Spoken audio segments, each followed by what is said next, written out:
Hello everyone, welcome back to the channel. So, today we're obviously looking at the Genie 1024. Decided to set this one up just because I haven't seen it in a pretty long time. And I don't know if you saw the post that I made about it yesterday. I actually attempted to take the case off of this thing. Didn't really come apart the way I was expecting it to. I guess I'll explain that now. So basically, there's 2 screws right here on the top, and then there's 4 screws in the back. There's 2 on the top, and there's 2 on the bottom. Now, before I tip this over, I'm going to unplug it so the limits don't get all messed up. Just gonna unplug this real quick. So the way that this thing works is, well, when I tried to take it apart, kind of tip it over just a little bit here. So the panel under there with all those buttons on it is actually separate from the actual case. You can see where it is separated. So that circuit board comes out separately from the rest of the case. I figured the case would just drop and either that would just stay in there or it would come out and there would be the circuit board would stay in there. The circuit board is actually connected to that panel, and it comes out separately of the case.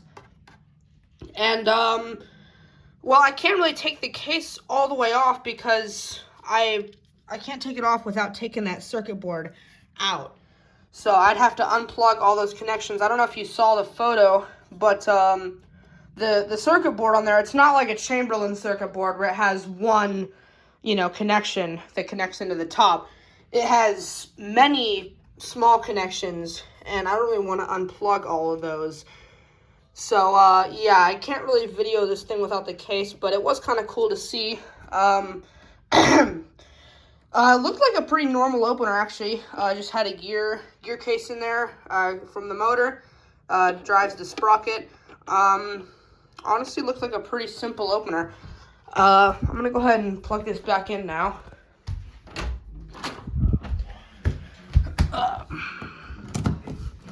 Okay, so, and the other opener that I took the case off of also is the Genie screwdriver. You can see the case for it right there. There it is. So here's the Genie screwdriver. I wanted to take the case off of this just because I was curious of, how it would look. So this is what the inside of this machine looks like. We have, obviously, the motor in the middle. Over here you have I believe the main control board on this side. On this side you have the logic control board. That's for the remotes to work because it's where the IntelliCode button is.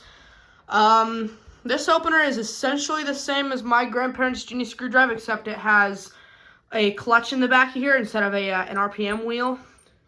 And also, the logic board is a little bit different because it's a dip switch motor. So yeah, have the start capacitor down here. This looks like it's a relay. Might be for the light controls because when I turn the light on, it sounds like this is what clicks here.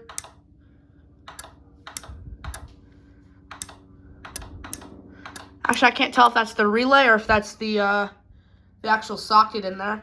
There's the 2 light sockets. They both connect into this port right here. Or actually, no, yeah, they both connect into this port. Here's the RPM wheel.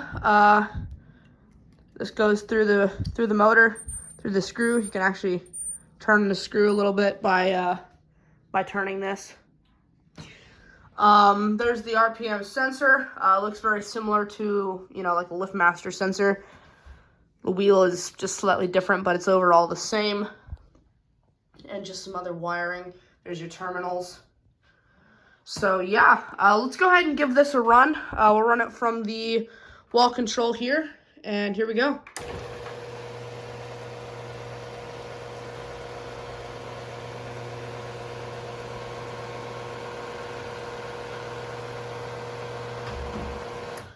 Without the case, this is a very quiet motor.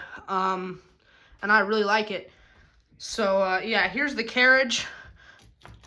Same as always. What I did is I turned the force down quite a bit. The force was up pretty high. So, yeah, there's a screw in there. We'll go ahead and close it down again.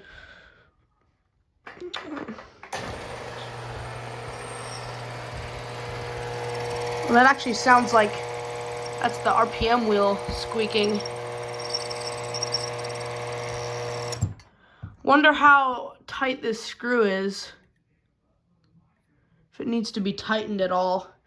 It sounds like it's the RPM wheel squeaking. So I'm not sure how that works. We can give the 1024 a run here since it's set up. I'll move the sensors a little bit so they don't go out of alignment. All right, let's run this.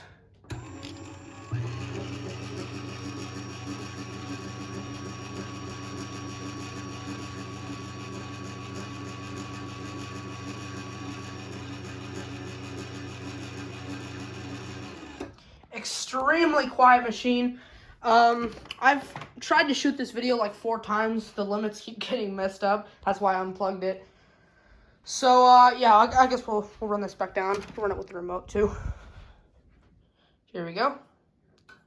Actually, we'll do a quick sensor check. Knock those out. Light blinks. So, yeah, I guess we'll run this down again. The remote.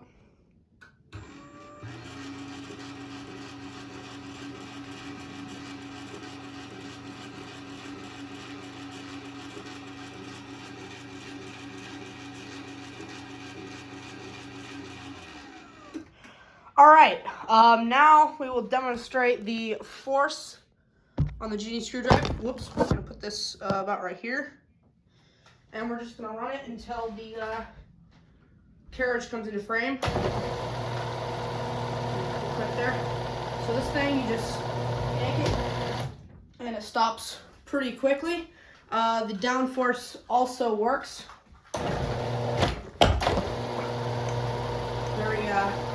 Very responsive force there. So yeah, that out of there. We'll do a quick sensor check on the Genie. I have these remotes in my pocket. Quick sensor check on the Genie.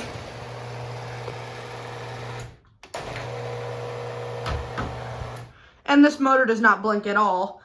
Let's realign these because they keep going out. These are kind of annoying to keep in line because you kind of have to, the way I keep them is kind of standing. So there we go. So yeah, we can disconnect this because I didn't do it in the last video. Yeah, we got some grease on here, but that's okay. So yeah, this just kind of goes up and down. You can connect it anywhere on the rail. So yeah, I guess we'll connect it back so it's open. There. All right, we'll run this down one more time, and that'll be it. We'll get another view of the opener. And here we go.